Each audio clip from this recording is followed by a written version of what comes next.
자, 안녕하세요. 북수영 카페 여러분. 자, 오늘은 저번 시간에 이어가지고 태평천국 관련된 심화 내용을 이제 좀 볼게요.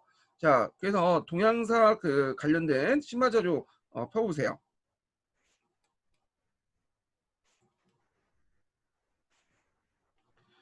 자, 먼저 이제 살펴볼 게 뭐냐면 그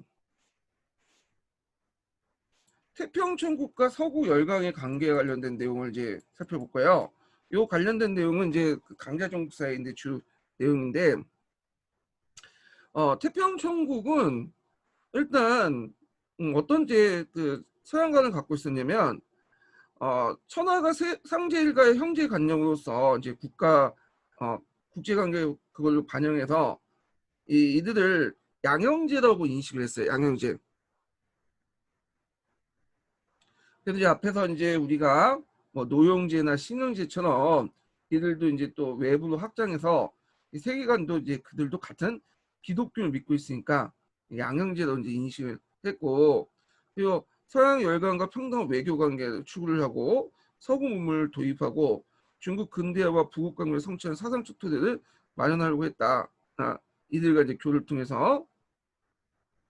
그래서 이제 그 아편을 교육 물품에 배제했지만 이 외국인과의 출입과 통상, 선교사 활동 인정, 기술자의 초빙, 정부 관료와 군대 그 지휘관을 외국인으로 고용하는 등 나름대로 이제 뭐냐면 우호적인 인식을 가지고 있었어요. 근데 이제 그 밑에는 서구 제국주의 열강의 어떤 그 침략성 이런 것들이 좀 어, 인식이 결여됐고요. 중화관념을 노골적으로 노출시켜서 아직까지는 이제 근대적 민족관념이나 민족의식은 없었다. 이런 것들이죠. 자, 그러면 서양에 그 대한 태평천국과 그러니까 거꾸로 이제 서양에 대해서 서양이 태평천국을 어떻게 보냐를 보면 대개 보면 이제 기본적으로 이들은 초창기 때는 중립이었어요. 예. 그래가지고 얘네들이 이제 어떤지 잘 몰라가지고 일단 중립 정책을 견지했다고 보시면 돼요. 그리고 얘네들 활동에 따라서 청나라도 붙을 수도 있고 태평천국이 붙을 수 있다. 이런 이제 태도를 취하게 된 거죠. 그래서 이제 가끔씩 사절단을 파견하는 등 한번 교류를 했어요. 근데 들려오는 그 정보를 위하면 이들이 이제 그 친서양적이긴 하지만 그들이 믿고 있는 기독교 자체가 우리가 그 자기들이 믿고 있는 기독교 좀 다르다는 걸 알게 된 거야. 그리고 제일 중요한 게 마약 있죠. 아편을 인정하지 않는다는 게 그게 있죠. 그래서 약간 뭐냐면 좀 거리를 두고 있는데 이때 때마치 그 제2차 아편 전쟁이 터졌죠. 제2차 아편 전쟁이. 그래서 아편 전쟁을 이제 진행하는 과정에서 아편 전쟁에서 이제 이기고 나서 그 북경 조약을 맺게 되잖아요. 거기에다가 이제 공칭왕 정권, 신유 정권을 통해서 등장한 공치라는 정권이 좀 친서방적인 자세를 취하게 돼요. 그러니까 이제 방향을 완전히 이제 결정해서 태평천국의 토벌장으로 이제 전환이 되죠. 자, 그래서 이들은 이제 지원하는 방법이 그 당시 이제 그 직접적인 지원보다는 뭐냐면 청군에 대한 근대 병기와 훈련을 제공하고 중국인 용병부대를 그 외국인 지휘관은 아래서 동원하는 방법이야. 그러니까 이제 미국이 이라크를 군을 동원해 갖고 그 당시 그 IS를 퇴치하는 과정은 비슷하다 보시면 돼요. 근데 미국이 뭐 이라크 군에게 뭐냐면 여러 가지 훈련도 시켜주고 장비도 대주고 군사 고문단을 파견하고 그죠. 근데 이제 미국 입장일 때는 직접 이제 병력 파견은 좀 정치적 부담스러우니까 좀 꺼지고 자 하여튼 그런 식으로 해가지고 군대를 조직을 해갖고 만든 것이 상승군이죠. 상승군은 좀 이름 정도는 외워두시면 될 것 같아요. 그리고 상승군의 그 활동도 주로 이제 중국 한인 관료대 반발 때문에 왜냐면 너무 이제 외국군이 와가지고 물론 용병으로 구성돼 있지만 하면 외세를 불러일으킬 수 있다.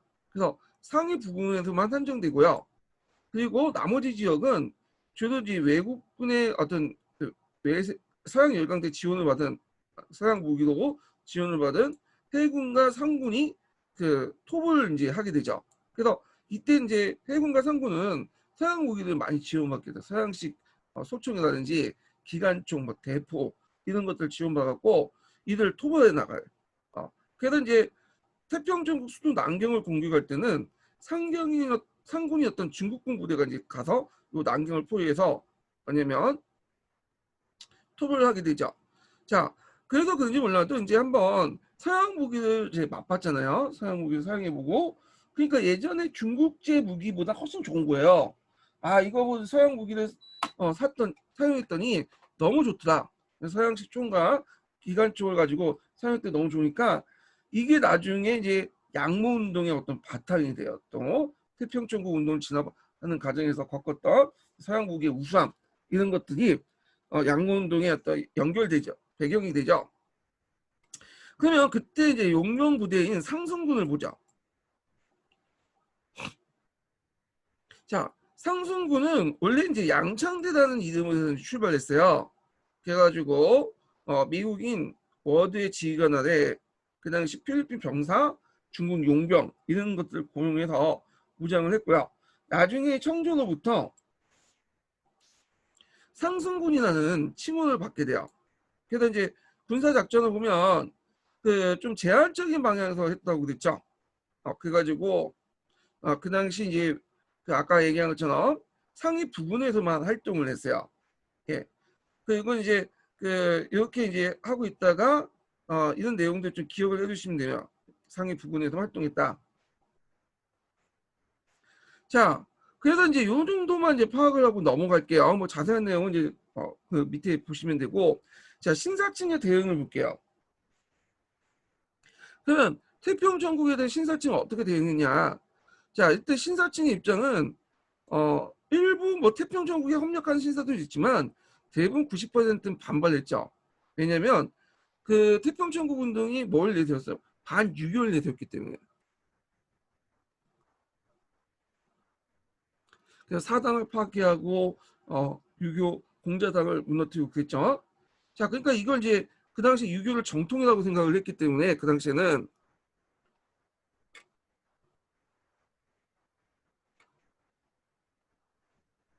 자 유교의 파괴는 중국의 정통의 파괴다 이렇게 인식을 한 거야. 그래서 이들이 일어난 멍군이 뭐냐면 청나라를 보존하는 것도 뭐 좀 약간 있겠지만 주로 중국의 정통을 보존하자, 유교를 지키자, 명교를 지키자 이런 논리로 일어난 거죠. 자, 그래서 여기에서 이제 볼 수 있는 것은 이제 그 대표적인 중국군이 그들을 토벌하기 위해서 토울비격이라는 그 것을 공포했어요. 이거 이제 사료를 보는 아시아사에 나와 있는데 이거 한번 읽어보세요. 이 부분을. 자, 그래서 이들은 이제 청나 군대가 팔기병이나 노경이 이제 쓸모가 없잖아요. 예. 그래서 이제 백년고도난이 일어날 때처럼 자체적으로 지역 군대를 조직을 했어. 그래서 이걸 이제 항용이라고 하죠. 보통. 그래갖고 대표적인 중국군의 상군과 이용장의 해군이죠. 그리고 자동장의 뭐 초군. 자, 이런 부대들 조직을 했어요. 이게 나중에 군벌이 또 기원이 되는데, 자, 먼저 그 모델이 됐던 군대가 중국군이 조직한 상군이야. 자, 청나라는 중국군에게 이제 단련 대신 임명해서 그 단련을 조직해가지고 임명해라. 이렇게 이제 그 태평천국을 이제 진압하라는 명령을 내렸어요. 그래서 그 명령을 받고 이제 단련을 조직해서 그 단련을 성단위 규모로 확대시켰는데요. 처음에는 청나라의 정규군대인 팔기병하고 노경의 부대였지만 이 정규군이 너무 무능하고 부패했기 때문에 이제 얘네들이 이제 주도를 한 부대, 주도를 하게 되죠. 자, 그래서 이제 이거는 어떤 의미가 있냐면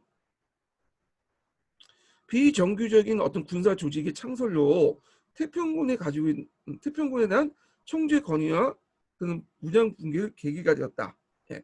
그래서 그 총재 권위와 무장 이런 그 정규군의 무장이 이제 뭐냐면 필요 없게 됐다는 거죠. 그러면 군대라는 조직을 유지하려면 당연히 돈이 필요하죠. 자금이.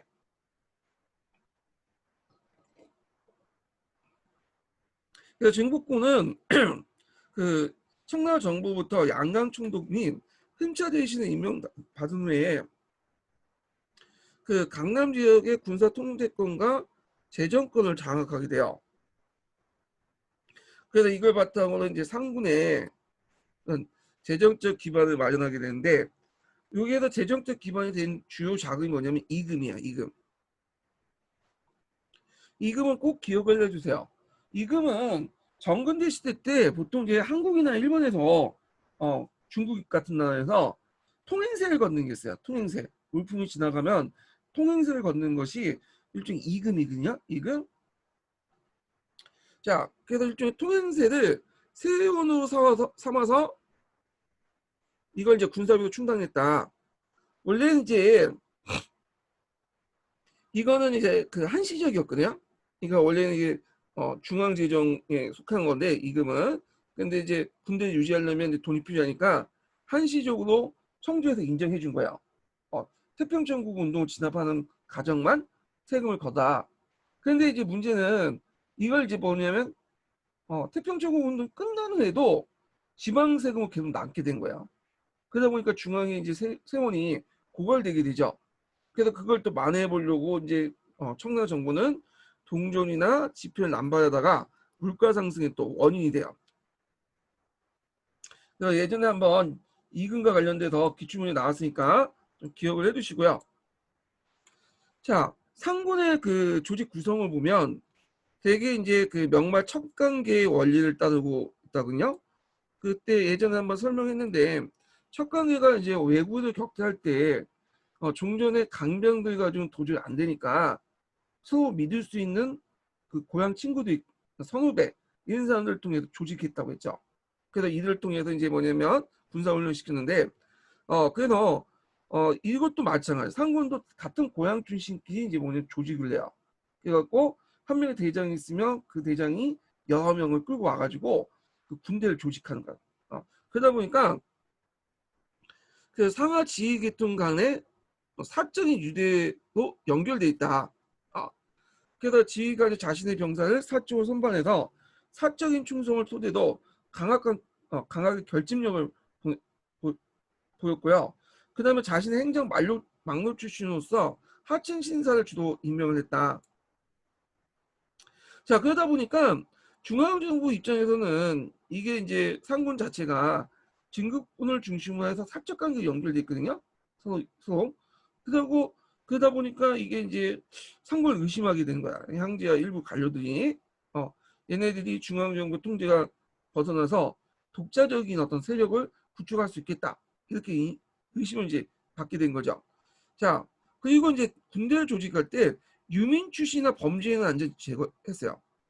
신상 정보를 다 파악할 수 있잖아요. 사적으로 다 연결되고 옆 동네 누가 사는지 아니까 다.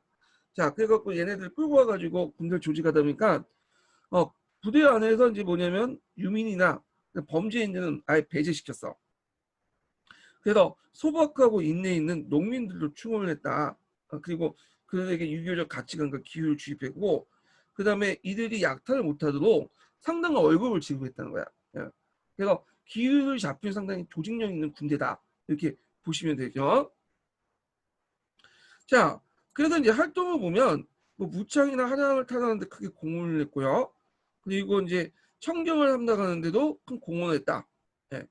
자, 그렇지만 이제 나중에 그 해체가 돼요. 예.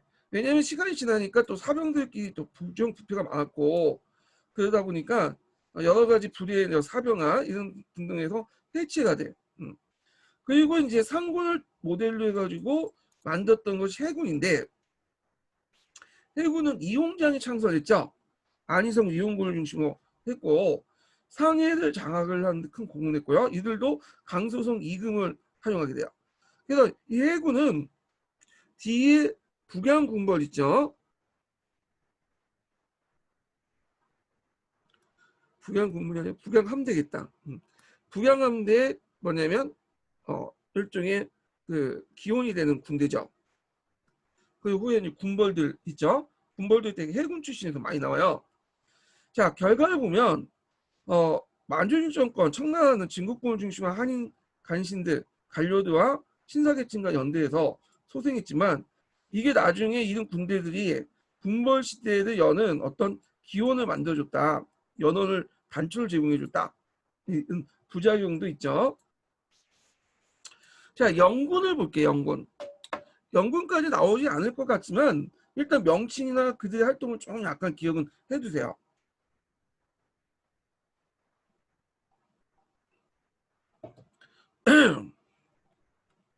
자, 태평천국이 활동할 때 이제 하북 지역이죠.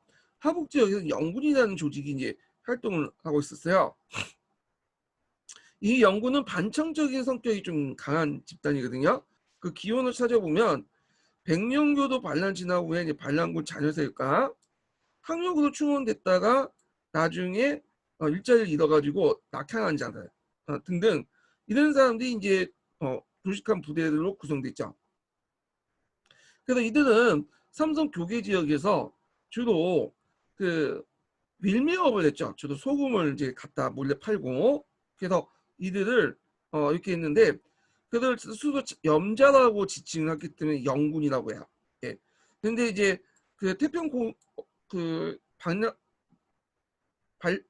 운동처럼 종교적 속성은 좀 약간 심하겠어요.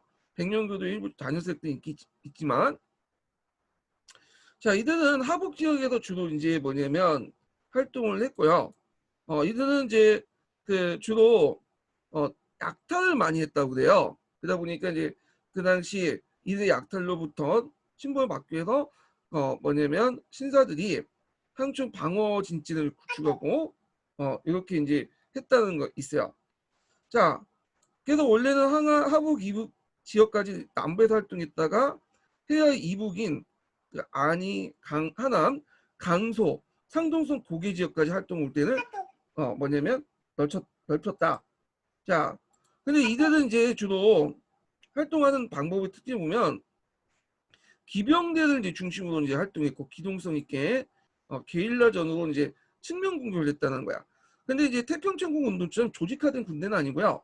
그 영군이라는 이름으로 염자라는 이름으로 여러 이제 분산된 여러 게릴라 부대라고 보시면 돼요. 그러다 보니까 정치적 목표가 불명확해. 그 종교적 결집력도 없고 그리고 다른 집단과 쉽게 또 연합을 해요. 그 대표적인 게 뭐냐면 백령교도 집단과 연합해서 작전을 전개하고 그런 것도 이제 볼 수가 있겠죠. 자, 그러다 보니까 뭐 조직적인 활동이나 뭐 정치적 성과는 별로 없었다. 이렇게 이제 보시면 되겠죠. 근데 그 영군 중에 일부가 장락항이라는 영군이 그 태평천국에 가담을 해갖고 아까 전에 이들은 이제 다른 잡다한 세력들과 연합을 했다고 했죠. 그런 속성 때문에 일부 지역 그 영군이 태평천국과 가입을 같이 이제 연합을 해갖고 이렇게 이제 활동하다가 나중에 태평천국이 망한 다음에 그걸 일부 이제 세력들 흡수해서 계승을 하는 그런 이제 단계까지 오르게 되죠. 자, 요 밑에 이제 뭐 여러 가지 내용도 있는데 요거는 뭐 그렇게 중요한 건 아니니까 각자 읽어보세요. 자, 그래서 요 내용도 이렇게 이제 봤고요. 그래서 연구는 그렇게 나올 가능성은 없지만 명칭 정도는 파악을 해주실 수가 있어요. 강북 지역에서 활동했던 거의 약간 이제 그 비적 집단 수준 이렇게 보시면 되고 그리고 나중에 그 태평천국 운동하고 일부 세력들이 연계를 했고 그리고 태평천국이 망한 후에 그 자녀 세력들 좀 흡수해갖고 태평천국의 이념을 뭐 계승했다, 자녀 세력을 통합했다, 뭐 그 정도 이렇게 파악을 해주시면 될 것 같아요. 자, 그러면 이제 다시 경기도 서브노트를 이제 들어가죠. 자, 그러면 태평천국 이후에 이제 사회 변화를 좀 볼게요. 자, 그 당시 이제 그 신일 정권이 있었어요. 1861년에. 이걸 이제 책에서는 북경 정권이라고 또 얘기를 하거든요.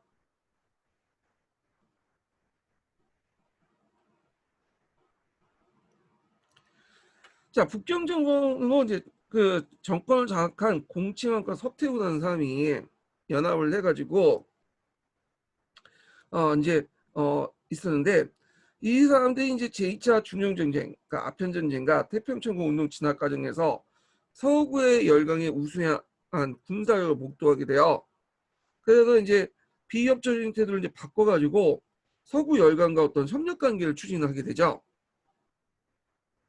자, 이와 같은 분위기에서 중앙조정 분위기에서 태평천국을 진압한 지방 관료들도 서양 무기 우수함을 받잖아. 그러다 보니까 양봉운동을 추진하겠다. 그래서 이 공칭과 서태후, 특히 서태후가 그 당시 실권을 장악하고 있었죠. 그래서 이제 그 서태후가 처음에는 양봉운동을 좀 지원을 해주긴 했어요. 근데 이게 서태후도 좀 웃긴 게 지원하려면 지원을 끝까지 해줘야 되는데 자기의 어떤 정권의 이익, 자기 어떤 목적, 사적인 목적에 따라서 지원했다가 말았다가 뭐냐면 이게 왔다 갔다 해. 좀 약간 소극적인 지원을 해줬다고 보시면 돼요. 적극적인 지원이 아니라. 그러다 보니까 중앙에서 어떤 일관된 프로그램에서 그 진행되는 게 아니라 개혁이 되게 뭐 양모운동을 추진했던 한인 신사 계층들이 자기의 부임지 있죠. 그 부임지에서 지방 차원에서 산발적으로 이렇게 진행을 했어요. 이런 것들이 메이지 유신하고 좀 차이가 있고 좀 실패 배경이 되는데, 자, 하여튼 그 밑에 이제 넘어가면 신사층들의 이제 그 보면 학대를 보면 특히 이제 신사층의 양적인 학대냐, 예. 지방위원구는 태평천국에 진압할 재원을 마련하기 위해서 지방 자치에서 그 향시라는 게 있죠. 그래서 향시를 개최를 해요. 그래서 이들은 이제 합격하면 거인이 되고 그러거든요. 관료 직함, 하급 직함도 이제 관료도 이제 부여하고 그러면서 이걸 돈 주고 판매를 해. 음. 그래서 가건을 개최해갖고 대충 봐가지고 가격 급제자들 양산시키고 그 다음에 관료 직함 같은 것들 판매하고 그런 이제 그 하게 되죠. 그러다 보니까 이제 어중이 떠중이들이 다 신사가 돼버린 거야. 자, 신사층의 팽창은 그 함춘사의 특권 계층의 팽창으로 이어져 일반 농민의 부담을 상대적으로 무겁게 하는 결과를 초래했다. 왜냐하면 신사층이 이제 청나라에서도 요욕 면제 특권이 있죠. 그러다 보니까 신사층이 확대된다는 거는 그 요욕을 짊어지는 누군가 짊어져야 될 거냐. 그러니까 세후 부담을 다 농민들에게 떠안는 결과를 갖게 된 거죠. 자, 한인 관료 세력 증대와 지방의 중심적인 경향 확대 보면, 자, 이때 진압할 때 상군과 해군 등 한인 관료와 지방군들은 태평천국 운동에 진압하는 큰 공을 세웠고요. 아까 지금 이제 국내 산업 관세, 통행생 이금을 독자적으로 진수했죠. 그 다음에 지방의 행정 군사권도 이들 고관들이 장악했고, 그래서 지방군은 지방 군사 지도자들에게 사적인 충성으로 바쳤다. 그래서 이것이 군벌하고 연결됐다. 이렇게 이제 보시면 돼요. 자, 그래서 1920년대 중국 각지의 독자적인 세력이 형성된 군벌의 씨앗이 됐다. 그리고 청조는 이들 지방군에 대한 통제를 갖지 못하고 이 같은 지방군권적 경향은 신화혁명까지도 계속되었고 양우운동도 이 한인 세력들의 학대와 지방 중심의 어떤 경향에 따라서 진행되었다. 그러니까 중앙정부 차원에서 진행되는 것이 아니라 지방 중심으로 진행됐다. 이런 것들이 이제 특징이죠. 그러면 태평천국의 의의를 볼게요. 자, 요거는 태평천국은 그 봉건적 정치, 사회, 경제를 타파하기 위한 농민 중심의 반봉건적인 계급혁명의 호시가 되었다. 그래서 민중혁명의 선구가 되었죠. 그리고 이제 이래서 이제 중국 공산당도 상당히 높게 평가하고 있죠. 손모는 태평천국 운동을 중국의 민족혁명에 높게 평가하고 그 실패의 원인은 민권주의가 부족했기 때문이다. 그렇게 이제 해서 이걸 교훈을 받아들였다. 중국 공산당은 농촌의 홍군을 조직하는 과정에서 태평천국 운동을 농민정치로 평가하고 그 군대 평성과 규율을 이 운동에서 배우고자 했다. 이렇게 해서 나은데 후대에 영향을 줬던 사건이죠. 그 외에도 잠깐 동영상 심화자를 좀 볼게요.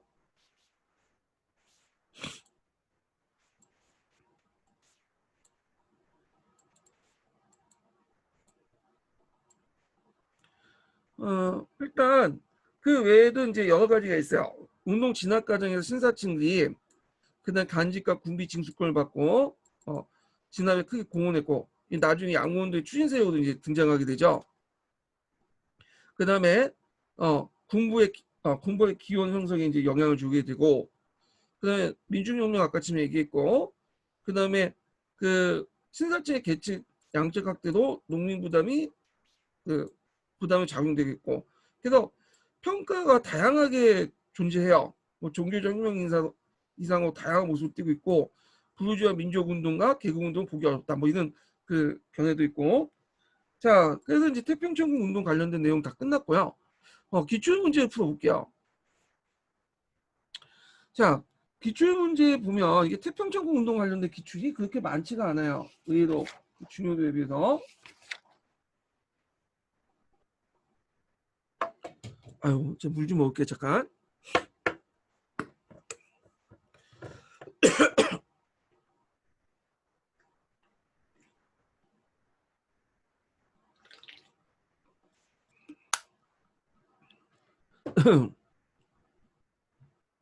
자, 여기 보면 1번 내용을 보면요. 보기 사실들이 내포하고 있는 그 공통점은 이 내용 있죠. 자, 브라마 성화지 운동, 뭐 탄지마트, 동학농민운동, 태평천국 운동. 자, 이걸 하나하나 이제 좀 분석을 해야 되는데, 자, 이 브라마 성화지 운동은 그 영국의 유학을 간 인도인 지식인들이 했던 거야. 신주교 개혁 운동이죠. 그러니까 초창기 때 그 개혁 운동은 반영적인 색깔은 가지고 있지 않았어요. 약간 이제 그 영국의 체제를 인정하는 과정에서 그 안에서 인도사를 개혁하려고 했죠. 그래서 제국주의적인 어떤 침략 요소는 좀 없다고 보시면 돼요. 여기는 자 탄지마트는 위로부터의 개혁이죠. 그래가지고 이 오스만 투르크가 체제 내의 개혁으로 실시한 게 탄지마트고요. 그래서 서양의 어떤 제도나 법 이런 것들을 받아들이려고 했다는 거. 그 다음에 태평천국 운동과 동학농민운동은 밑으로부터 개혁운동이었고 그리고 둘 다 공통적으로 종교운동과 관련된 거야. 종교운동. 그러면 여기에 공통점을 찾아보자. 제국주의 침략에 저항한 민족운동이었다? 일단은 브라마 샤머지 운동은 아니죠. 이거는 이제 제국주의 침략보다는 영국 내 체제를 인정하면서 식민지 체제를 인정하면서 개혁을 했던 거니까 민족운동 맞긴 맞지만 제국주의 침략하고는 좀 약간 거리가 멀어요. 그다음 두 번째는 반봉건 근대화 운동이었다. 그래서 요거는 맞죠. 전반적으로 봉건적 잔재들을 처단하기 위한 운동이었죠. 그 다음에 종교운동과 결부된 개혁운동이었다. 태평천국 운동과 동학농민운동은 맞을 수 있어요. 그럼 탄지마트는 종교운동이었냐? 그건 아니에요. 물론 오스만 투르크가 이슬람을 믿긴 하지만 요거는 세속주의 차원에서 접근한 거야. 그래서 요거는 좀 거리가 멀고 그래서 이것 좀 틀렸고요. 반제국주의 반봉건 민중운동이었다. 일단은 브라마 사마지 운동이나 탄지마트는 민중운동이 아니죠. 엘리트 계급이나 지배층들이 했던 운동이고 그리고 브라마 사마지 같은 거는 반제국주의 요소가 없다고 했죠. 예. 그렇기 때문에 답이 2번이에요. 자, 그러면 또 넘어가서 2번 문제 보죠. 보기와 관련된 자료에 있는 중국 근대화 운동과 관련된 설명으로 보는 것은 자 밭이 있으면 같이 견작하고 먹을 것을 함께 먹으며 의복이 있으면 같이 입고 돈이 있으면 같이 써서 같이 경작하지 않은 땅이었고 충분히 받지 않는 사람도 얻게 되었다. 이거는 무슨 제도와 관련된 거죠? 천주 전무 제도와 관련된 거죠.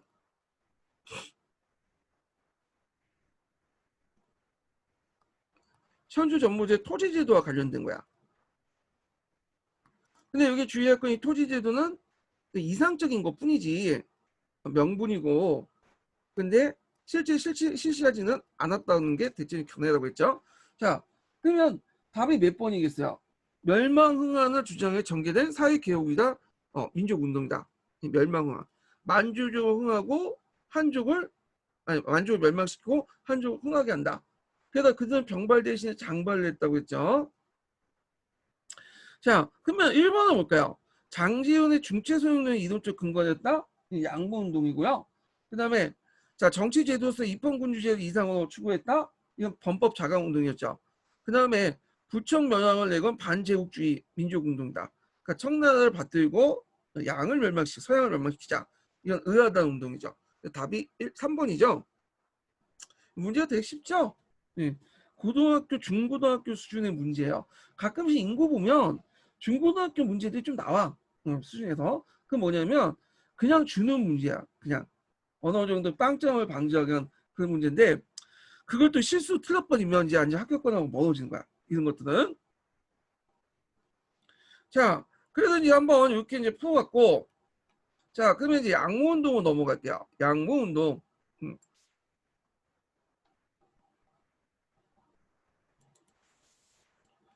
자, 이 양모운동은 시험 문제 자주 나오죠. 그럼 양모운동의 의미를 좀 볼게요. 예. 양모운동 의미.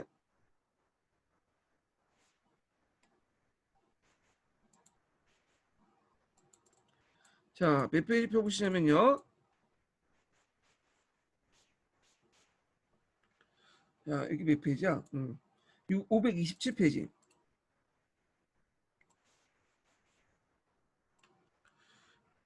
여기 지도 있죠? 지도도 좀 봐두세요. 어디에서 뭘 했는지 이런 것들 좀 해주시면 좋을 것 같아요. 제가 나중에 개정판 만들 때 이걸 좀 지도를 많이 첨가를 해야 될 것 같아요. 예.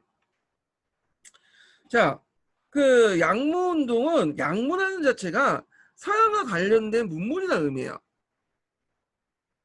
예.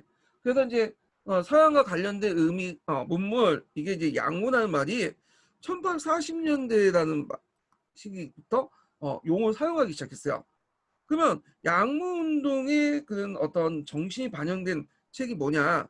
예전에 한번 시험 문제 나왔죠. 해국도지예요. 위원이 쓴 해국도지인데 해국이란 말은 해양이란 뜻이죠. 바깥에 있는 나라들이라는 뜻이야. 그러니까 서양에 있는 나라겠죠. 서양에 있는 나라들 여러 가지 제도나 풍습이나 이런 것들을 지도를 그려서 소개를 시켜주는 거야. 지도와 함께. 그러니까 우리가 지금 보고 있는 아틀란타 시리즈와 비슷하다 보시면 돼요. 예. 그래서 여기에서 무슨 말이 나오냐면 서양이 장기를 배워서 서양을 제압한다. 이게 되게 유명하죠. 그래서 서양이 뛰어난 점을 배워갖고 서양을 제압한다는 거야. 그래서 여기 서양이 뛰어난 점은 뭘까요? 무기나 기술, 그 다음에 이런 것들, 무기, 기술, 그 다음에 뭐 등등 제도 등등 많겠죠. 예. 근데 우리가 이제 양모운동을 이제 그 얘기할 때 해국도지의 영향을 받았다고 이제 하잖아요. 근데 양모운동이 그 해국도지는 양모운동뿐만 아니라 범법자가 운동에도 영향을 줬어요. 이게 예전에 기출 예문에도 나왔고 했거든요. 그래갖고 양모운동뿐만 아니라 범법자가 운동에도 영향을 줬다.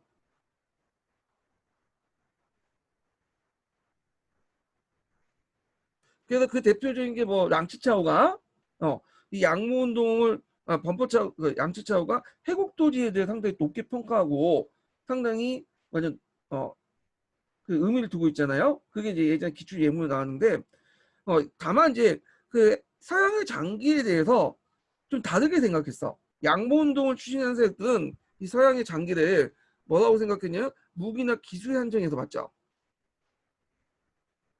근데 그 범법자금 운동은 이런 기술적 요소뿐만 아니라 서양의 법과 제도 같은 것도 확대 해석했어요. 그래서 이 장기 해석 부분을 좀 다르게 봤다. 그래서 우리가 이제 교과서나 통론에서는 양모운동에만 영향을 준 것처럼 서술돼 있지만 실제 범법자금 운동에도 영향을 줬다는 걸 좀 기억을 해두시고요. 그렇게 또 볼 수 있는 게 또 위원이라는 자체가 어디파요? 공양아파죠. 랑치차오 캉웨이하고 맥이 닿는 사람들이야. 이 사람들은. 하여튼 그 이 말을 사이지 장기 이제이란 말 있죠. 사이지 장기 이제이. 요 표현이 나오면 이렇게 이제 해국도이라고 보시면 돼요. 그래서 이제 요거 밑에 관련된 사료들 좀 보시고 그리고 이 사람이 그 위원이 뭐냐면 이렇게 해국도지고 그리고 이제 여기 나오는 이제 나는 누가 이제 얘기한 거냐 랑치차오가. 예. 랑치차오가 해국도지를 보고 큰 감명을 받았고 이게 의미를 부여하는 거야. 예. 그래서 랑치차오가 후에 일본에 망명 가고 나서 1902년인가 3년에 자기의 논문이나 책을 묶어서 낸 전집이 있어요. 이게 응민신문집이라는 책이거든요. 예. 여기다 적어놨는데 이거 한번 좀 볼게요. 모는 또는 경세술에 대해서 말하기를 좋아해서 해국도지죠. 이게 시험 문제 나왔고, 자 해국도지를 저술함으로써 외국에 대한 국민의 관심을 촉구했다. 자 여기 모라는 사람은 누굴까요? 위원이죠. 위원. 자 이 책은 해국도지는 지금 속각부부 이건 속각부부는 뭐냐면 단지 덕계 조조 비유인데 상황에 있다. 이게 뭐냐면 이제 일종의 쓸데없는 훌륭한 책에도 불구하고 우리가 이제 책을 보지 않고 보통 라면 끓일 때 이렇게 밑바닥으로 사용하잖아요. 그것처럼 이렇게 버려져 있다는 거야. 이런 상황인데 중국에서는 이렇게 버려진 책이 일본에서는 큰 영향을 줬다는 거야. 그래서 사쿠마 쇼산이나 요시다 쇼인 이 사람은 상당히 유명하죠. 나중에 일본사 이제 할 때 설명하는데 군국주의 아버지라고 보시면 돼. 이 사람이. 사이코 다카모리 이 사람도 되게 유명한 사람이죠. 자, 이 책을 자극받아 간접적으로 종황량의 할극. 종황량의 할극이라는 건 뭘까 이거는? 이거는 메이지 유신을 의미한 거예요.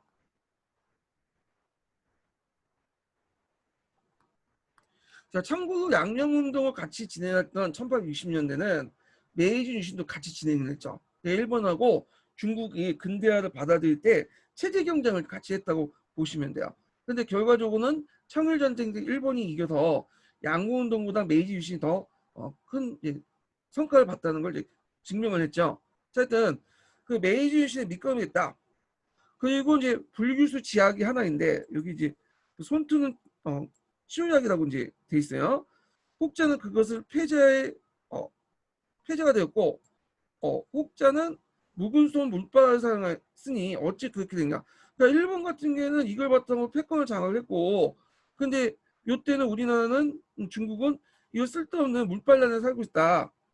이렇게 이제 얘기를 하고 있죠.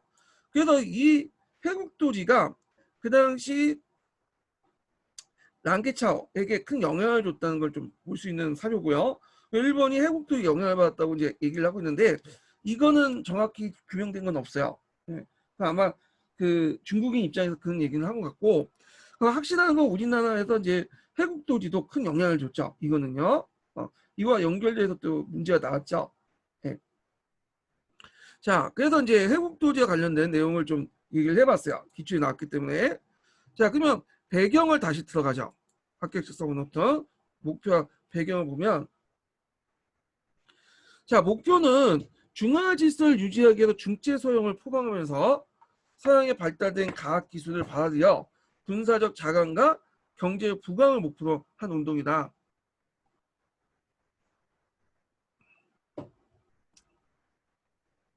자, 그래서 이제 중체 소형을 바탕으로 했다. 중체 소형이라는 건 중국의 근본을 바탕으로 해서 정신을 바탕으로 해서 서양의 발달된 무기나 이런 것들을 받아들이자는 입장이죠. 자, 그걸 통해서 군사적 자강과 경제 부강을 이제 목표로 한 운동이었죠. 그래서 이제 주로 기술적인 측면, 군사적인 측면 이런 것들을 받아들였다. 그렇지만 제도적인 측면이나 법은 중국 걸 받아들였다 이렇게 보시면 돼요. 예. 자, 배경을 보면 1차 아편전쟁의 계기로 서해 군사력과 기술에 대한 인식. 1차보다는 2차가 맞을 거예요. 2차가 시기적으로 볼 때. 자, 그리고 이제 그 태평천국 운동도 여기 들어가 있죠.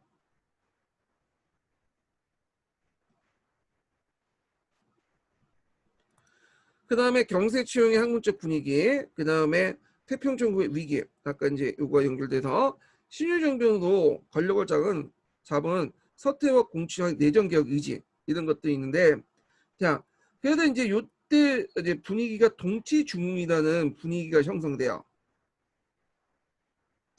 자, 동치중흥이라는 건 뭐냐면 그때 이제 서태후가 그 아들이 동치제예요. 예, 동치제. 이 어린 아들을 배경으로 해갖고 이제 자기가 실권을 장악하고 있었거든요. 그래서 그때 이제 그 청나라가 서구 열강들에게 한번 1차 아편 전쟁, 2차 아편 전쟁을 두들겨 맞고 있는 상황이었잖아요. 그래서 왕조가 점점 쇠막을 하고 있었는데 중흥이라는 뜻이라는 건 뭐냐? 그 망했던 왕조가 다시 부흥한다는 뜻이야. 이렇게. 그래서 요 시기를 보통 동치중흥이라고 이제 또 표현하죠. 시기적으로는 60년대에서 80년대까지, 그러니까 청일전쟁 이전까지 이렇게 보시면 돼요. 그리고 그 당시에 이제 시기 때는 여기는 안 나왔지만 서양 열강들도 중국에 상대적으로 좀 관심이 없었어.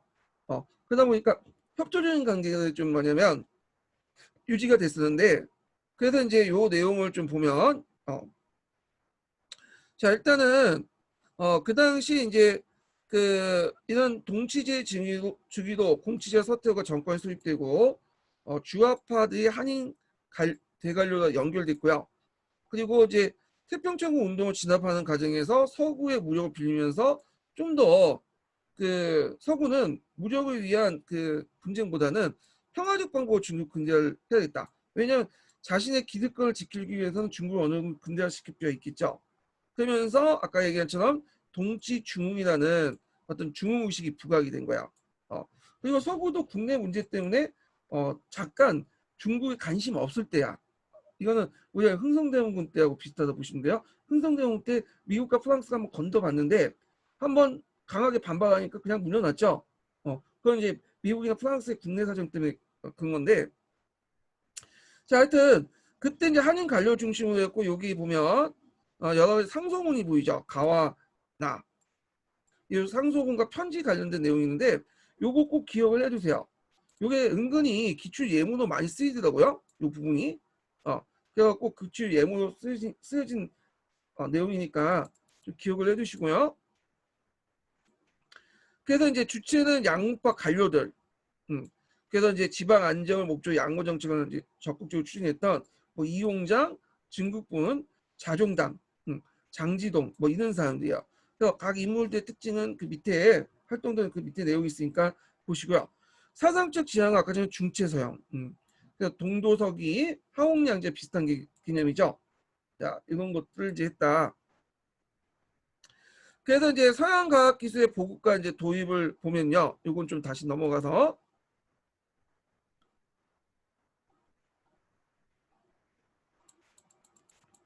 자, 양원동의 이제 내용을 좀 볼게요. 먼저 일단 총리아문이라는 외교 정당 기구를 만들었어요.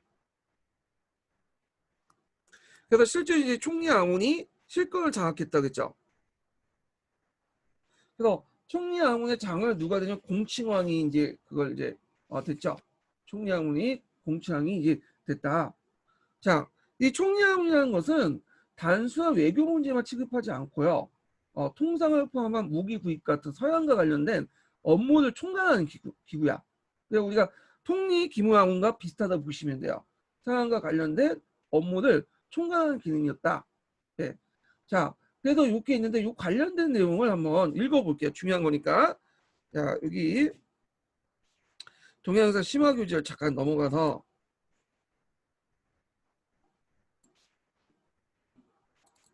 1488번부터 읽어보죠. 자, 총리암호는 단순 외교 문제 취급하지 않고 통상을 포함한 무기 구입과 서양과 관련된 업무, 이걸 양무라고 하죠. 보통 여기 있네. 예. 양무를 총괄하는 기능이다. 군기처와 관계는 명문 규정이 없으나 군기 대신이 총리암호의 장관 총서 대신을 겸했고 이 총서 대신은 공치왕이 주도했다는 거. 군기체의 분국 같은 기능을 가지고 있어서 신정권의 어떤 권력의 핵심이 기구였다. 이렇게 보시면 돼요. 자, 그 다음에 이제 다시 넘어가서 그럼 어떤 것들 했냐? 제일 중요한 게 이제 일단 군수공업이죠. 무기를 이제 만드는 공장 같은 걸 만들어야 될 거 아니에요. 그래서 이제 중국의 자강, 수수의 강함을 깨려면 부국 강경하기 위해서는 무기와 장비, 군사 시술에 집중되었다. 그래서 양고운동이 이제 먼저 집중된 것이 근대적 군수공업 양성이에요.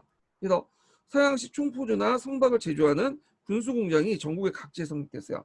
근데 이제 군수공장이 만들어지니까 무기를 만들려면 단순히 무기만 만드는 거에서 끝나는 게 아니라 무기를 만들기 위해서는 철강도 필요하고 그다음에 그 당시 석탄도 필요하고 연료로서 여러 가지 산업시설이 있어야 될 거냐. 그러니까 무기뿐만 아니라 그 연관된 산업시설도 같이 이제 발전되기 시작해요. 그러면 산업시설이나 무기를 또 만들려면 지식이 있어야 되겠죠. 근데 서양 무기나 이런 그 공장 그다음 기계 이런 지식들은 중국에서는 별로 없잖아요. 그러니까 서양 걸 뺏겨와야 될 거 아니야. 그러면 서양 걸 뺏겨오려면 뭘 잘해야 돼요? 서양의 언어 이런 것들 학문 정도를 어느 정도 파악을 해야지 뺏겨올 수 있겠죠. 그래갖고 이와 관련 서양식 근대적 학교나 외국어 그 교육기관 이런 것들 동문학이나 이런 기관들이 만들어지게 된 거야. 자, 그러면 또 보면 그러면 이제 군수공업과 이제 연계돼서 여러 이제 산업 시설들이 발달됐는데 강업을 보면 자, 이들 공장에 공급할 필요성에서 석탄, 철 등의 강산업이 발달됐어요. 그다음 근대적 강업이 발전하게 되었고요. 그 다음에 또 아까 얘기했지만 서적이나 인력 같은 게 필요하죠. 왜냐면 이들은 이제 운영하기 위해서는 어떤 서양의 책을 읽고 서양식 교육을 받은 사람이 필요한 거야. 그래서 공장에 부설된 번역가를 통해서 서양의 근대적 기술 보급, 번역 보급했고 새로운 기술 인력도 양성했다. 그래서 이제 이때 서양과 관련된 이제 그 통역관을 양성하기 위해서 번역가를 양성하기 위해서 만든 그 중앙 차원의 그 학교가 있어요. 이게 동문학이라는 게 있어요.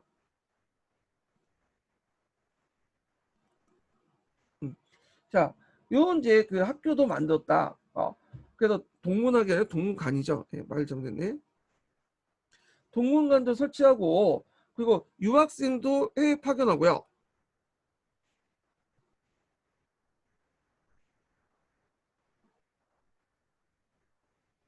자, 그 다음에 이제 수사학당이니 무비학당도 개설해요. 예, 수사학당. 뭐 오늘날 말하면 육군사관학교, 그 다음에 뭐 해군사관학교 학당이나 무비학당도 개설하죠. 자, 이런 이제 뭐냐면 학교들을 만들기 시작했다.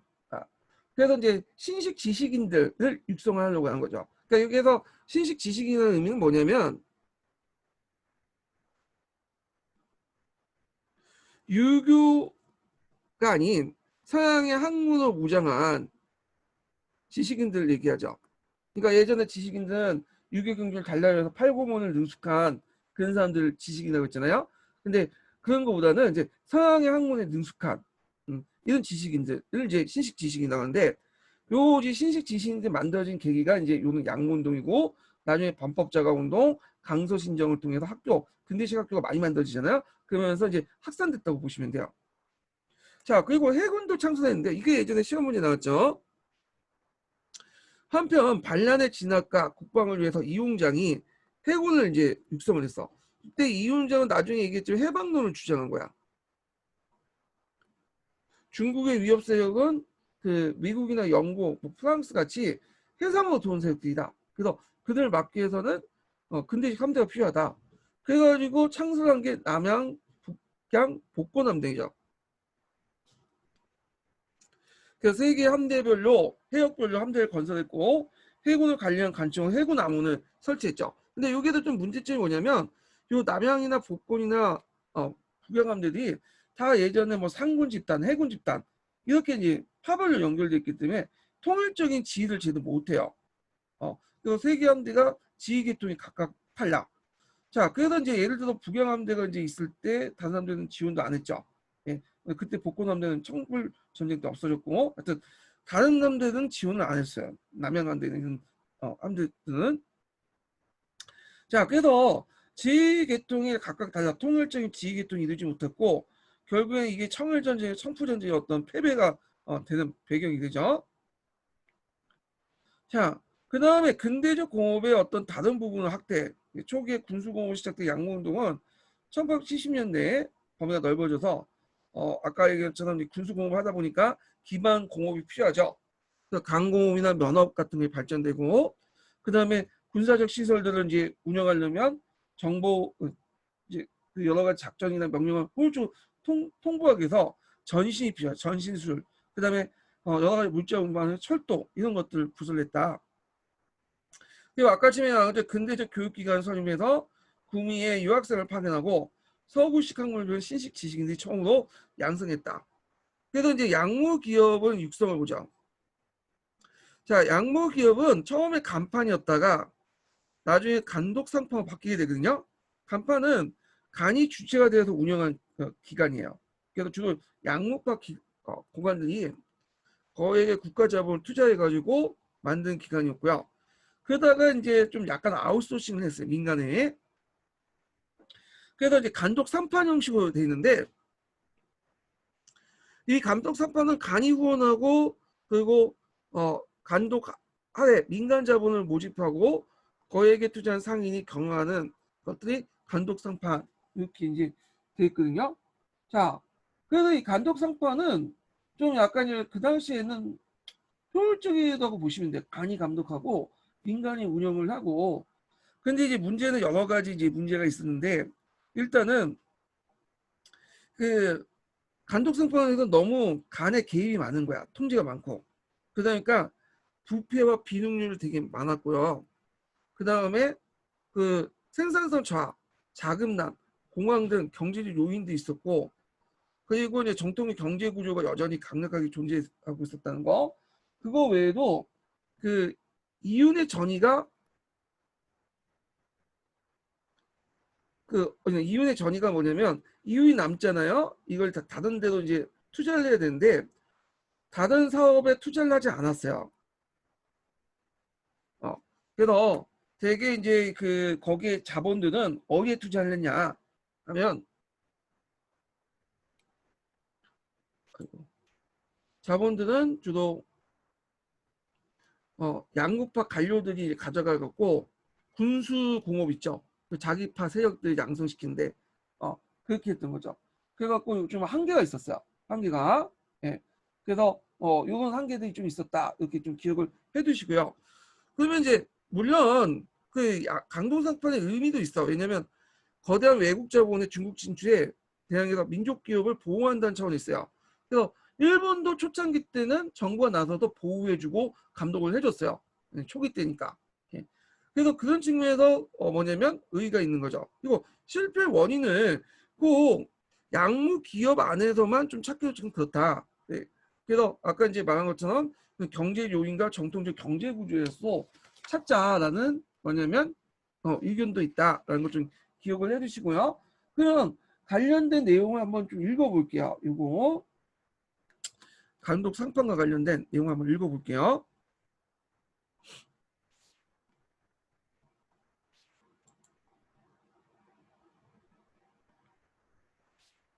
자, 1496번을 보면요. 자, 기업은 대부분 반간만민의 성격을 가진 간독상판, 간에서 감독하고 민간이 건영하는 걸로 운영했다.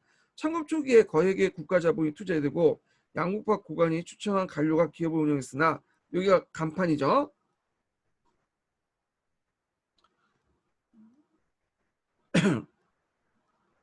자, 후에는 민간으로부터 자본을 모집하여 거액을 투자한 상인들이 경영을 맡기고 국가가 이들을 상황을 보호 감독했다. 이게 이제 간독 3판과 관련된 내용이야. 자, 여기에 이제 투자한 상인들은 상해 등지의 계약장에서 자본을 축적한 매판 자본가 대상되었다. 그래서 간독 3판 기업은 거대한 외국 자본의 압력에 맞서 취약한 중국이 기업을 지키기 위해서 국가로부터 세제사의 특혜와 간물 간용을 납품하는 영업 독점의 특권을 누리면서 운영되었다. 동양사 개론에 관련된 내용이니까 좀 기억을 해주시면 되고요. 자, 다시 이제 양모운동의 한계를 볼게요. 아빠 이제 일단은 여러 가지 측면에서 볼 수 있는데 이게 시험 문제에 자주 나오더라고요. 자, 목표 측면에서 한면을 보면 일단은 근대적 국가 수립 운동의 목표가 있는 게 아니라 그러니까 아까 얘기처럼 청조의 어떤 정통적인 통치 체제를 재건하는 데 있죠. 봉건 왕조를 좀 부흥하는 데 있잖아요. 이런 것에 이제 한계가 있고 그다음에 중체 소형 자체의 한계도 있어요. 그러니까 이 중체사회라는 게 이제 제도나 법 같은 체제를 근본적인 개혁하는 것보다는 서양의 기술이나 무기를 받아들이는데 그쵸. 피상적인 어떤 모방적인 성격을 갖고 있죠. 자, 그다음에 추진 주체의 한계를 볼게요. 이것도 예전에 시험문에 나왔던 거죠. 이 양국파 관료든 한인 관료로서 중앙 관료의 핵심을 장악하지 못했어요. 이게 메이지 유신의 어떤 좀 차이가 있는데 그러다 보니까 중앙 차원에서 효율적인 어떤 일관된 프로그램을 통해서 한 게 아니라 항상 반대파의 견제를 받으면서 진행이 됐던 거야. 네. 그리고 지방 차원의 뭐냐면 개혁만 했고 그리고 통일된 목표를 가진 정책 추진 집단이 이루지 못했다. 그래서 양국파 관료 안에서도 어떤 개인적 반감을 분열했었고 또 개개인의 이해관계에 따라서 독자를 추진하다 보니까 효율성이 떨어져요. 그래서 이제 그런 얘기가 있죠. 뭐 A라는 지방에 갔던 부인이 그 관료가 여기에서 뭐 근대 공장을 만들면 그 다음에 이제 뭐냐면 다른 지역을 이동하면 그 공장을 다시 뜯어서 다른 지역 이동을 시켜. 그래서 이런 식으로 이제 운동 뭐냐면 추진하다 보니까 여러 가지 문제점이 있었어요. 이 부분에 대해서 잠깐 동계 부분을 좀 보죠.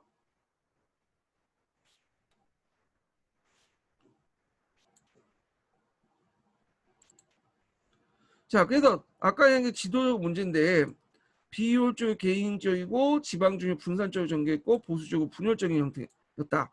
이 주 내용을 한번 읽어볼게요. 자, 뭐 다 읽지는 못하고 여기 요것만 좀 읽어볼게요. 1393번을 보면 양목파 관리들은 정부 내 권력을 장악하지 못했고요. 정부 내에서 극히 일부의 진보적 관료를 제외하고는 여전히 보수적 관료가 독점하고 있었다. 특히 서태후라는 사람이 뭐 했다 말다 해갖고 되게 소극적으로 이제 하게 되잖아요.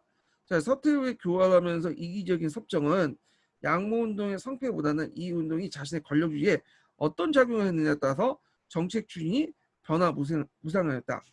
이것은 양모운동이 일관성 있게 추진을 못한 원인이 되었다. 자, 그 다음에 양모운동이 실패로 돌아갈 수밖에 없었던 이게 못하네요. 자, 없었던 가장 중요한 원인은 운동의 추진 주체의 한계를 찾아볼 수 있다. 양모운동의 추진자들은 와해된 총규의 지방 통치를 재건하는 데 성공했으나 자신의 뿌리를 둔 지역의 한계를 뛰어넘어 조정의 권력을 장악하지 못했다.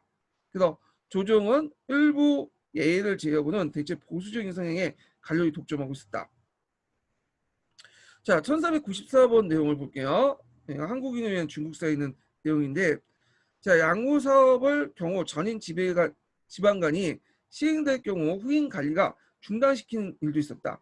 또 지방간이 전출되면 자신이 설립한 기업 설비를 전부 새 임지로 옮기는 경우도 있었다. 또 지방간이 전출되면 자신이 설립된 이거 똑같은 말이네요. 예. 그 예로 장지동이 강동에서 면반직 공업을 설립하고 준비하던 중 호부 전임되니까 수입해둔 기계를 호부 가져간 것을 들수했다. 그래서 그 새로 성립 작업을 추진한 와 같이 양원도 기업 자체가 커다란 자금원이기 때문에 기업의 주도권을 둘러쓰고 내부 갈등도 많았다. 왜냐하면 여기에서 얻은 이익을 바탕으로 자기 군대를 키우고 자기 인맥이나 이런 것도 관리할 필요가 있겠죠. 예.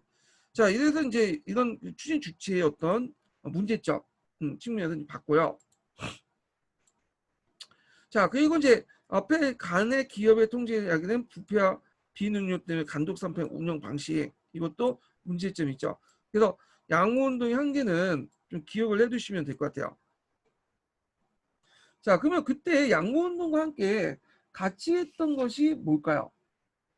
그렇죠. 메이지 유신이죠. 1860년대. 그 예전에 이거 관련돼서 시험 문제 나왔는데 자, 그러면 메이지 유신과 양호운동의 차이점을 좀 볼게요. 요거 자, 양모운동이나 메이지 유신은 위로부터의 개혁이에요. 체제 내의 개혁, 위로부터 개혁이다 이렇게 보시면 되겠죠. 차이점은 뭐냐면 양모운동 주체가 상대적으로 기득권을 가지고 있는 신사계층이야. 물론 그 만주족 귀족보다는 그렇게 기득권은 없겠지만 일반 민중보다는 기득권을 가지고 있던 집단이고 상위 클래스에서 이제 주도했던 거죠.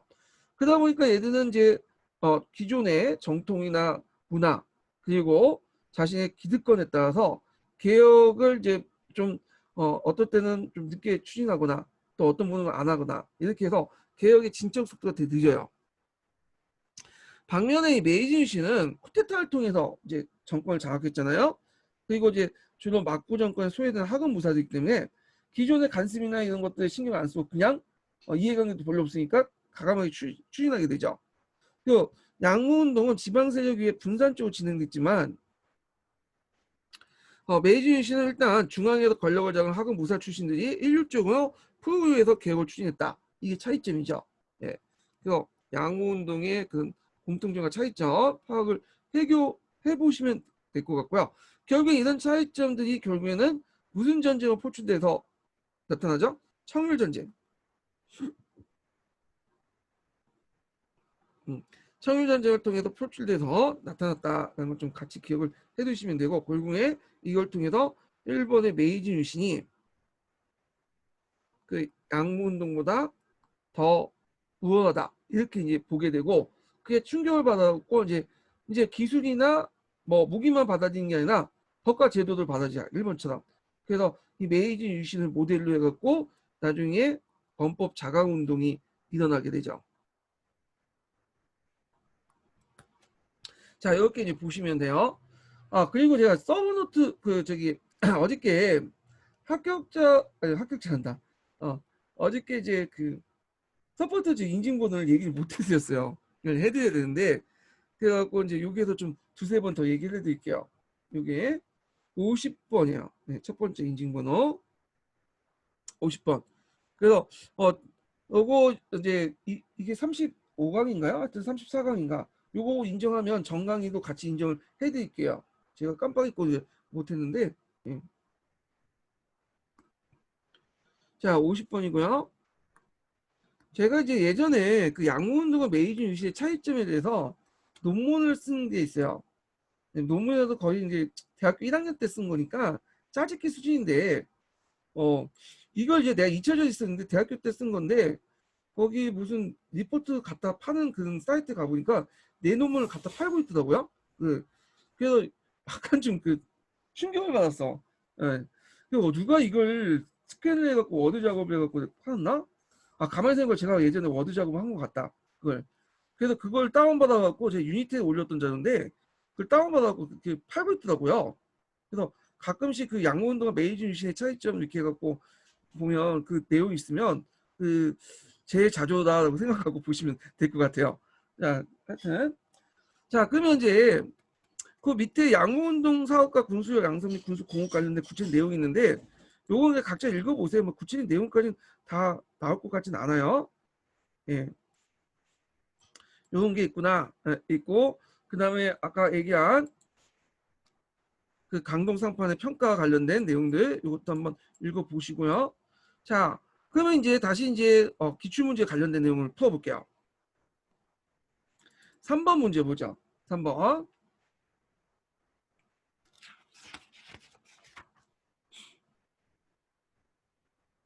자 보기의 자료와 관련된 중국의 근대화 운동을 관련 설명으로 오는 것은 자 동치 원년의 신이 군대가 상해에 온 이래 기회가 있을 때나 서양식 소총과 대포를 사들였고 북을 설치해서 유산탄을 주조하여 적군을 설명하는데 보니 과연 위력이 있습니다.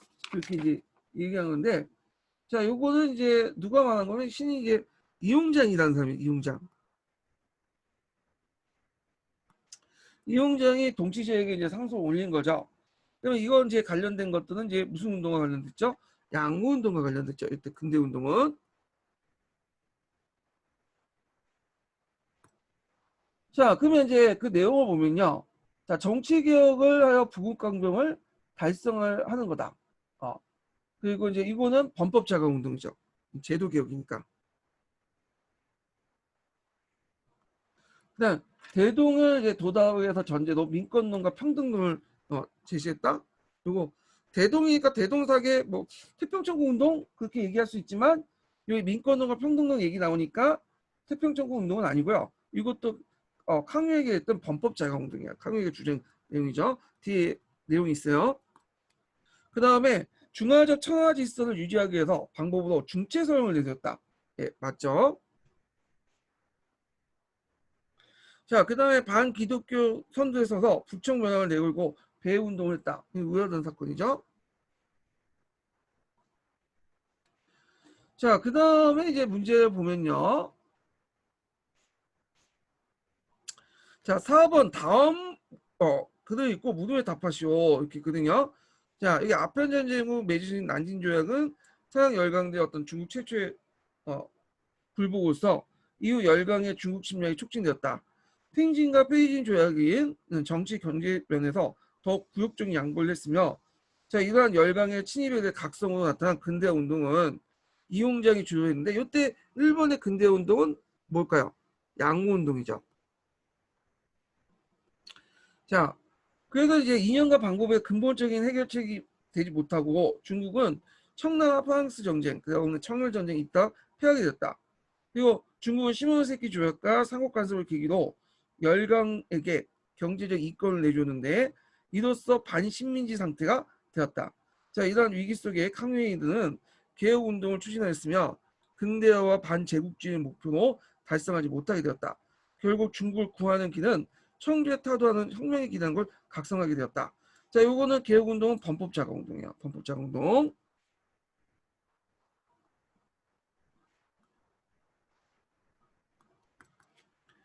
자, 그러면 이제 문제 보면 4-1번과 2번이 각각 무엇인가? 1번은 양무운동, 2번은 범법자가운동 이렇게 보시면 되고, 자, 그다음에 양무운동의 한계점, 내용 한계점 너무 많으니까 그 밑에 위에 있는 내용도 참조하시고요. 강의 내용 참조하시고 교재라든지 제가 기출문제 분석 내용에 적어놨으니까 참조하세요.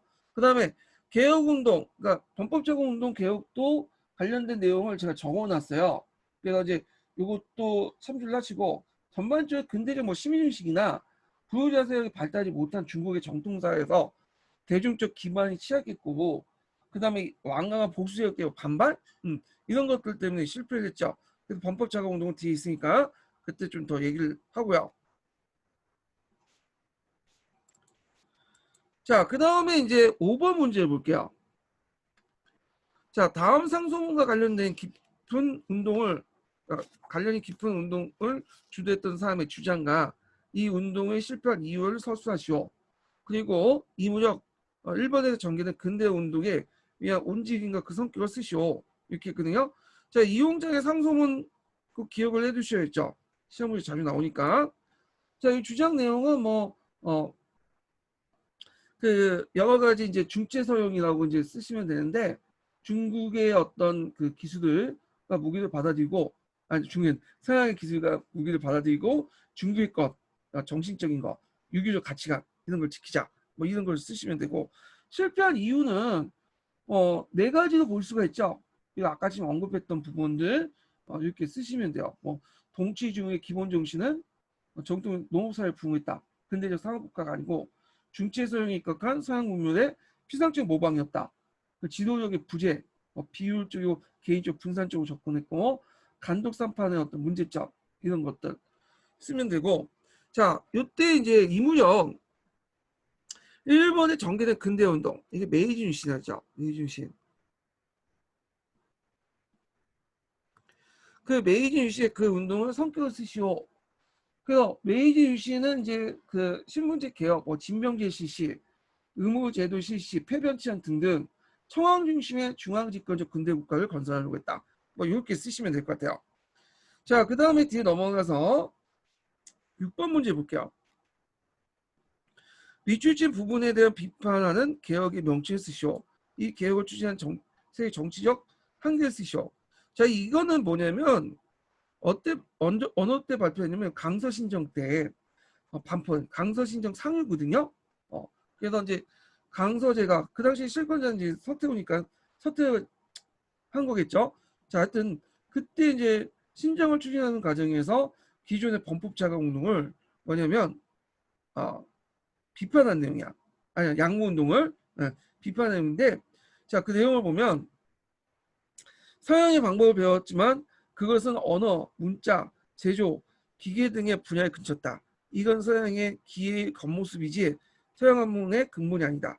중국은 서양인의 부강을 신화하는 근원을 궁금하지 않고 한마디로 말과 한 가지 기능만 배웠고 또 그러면서 정통하지 못했으니 어떻게 나라를 부강할 수 있겠는가. 그래서 법과 제도를 받아들이자는 거죠. 이게 양모운동의 비판 내용인데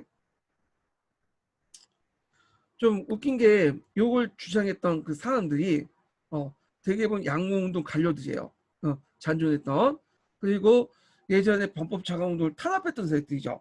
그래서 자기 운동을 비판하면서 예전에 자기가 탄압했던 범법 자강운동을 그대로 그냥 실시한 거야. 예. 그래서 이제 미리 좀 실시했으면 이런 그 위화당 운동 같은 이제 참극 같은 것들, 굴욕적인 어떤 조약들 같은 거를 맞지 않을 텐데 하여튼 좀 때려진 감이 있죠. 자, 이때 비판했던 개혁 명칭은 양모운동이죠.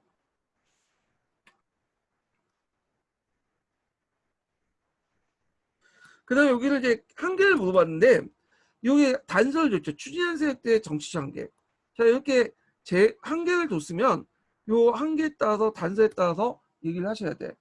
그래갖고 지도적인 부재를 쓰시면 비효율적이고 개인적이고 분산적으로 접근해서 전개해서 합리적이고 효율적인 사업이 아니었다. 뭐 이런 내용을 쓰시면 돼요. 이렇게. 자, 그래서 이제 이렇게 해서 이제 한번 양홍동과 관련된 기출 문제를 이제 뭐냐면 풀어봤고요. 자, 좀 쉬었다가 좀 쉬었다가 범법 자강운동을 이제 넘어갈게요. 이게 범법 자강운동인가? 잠깐만요. 이게 아니네. 중화질서 붕괴 탈출 영상이네. 요걸 이제 넘어갈게요. 예, 여기.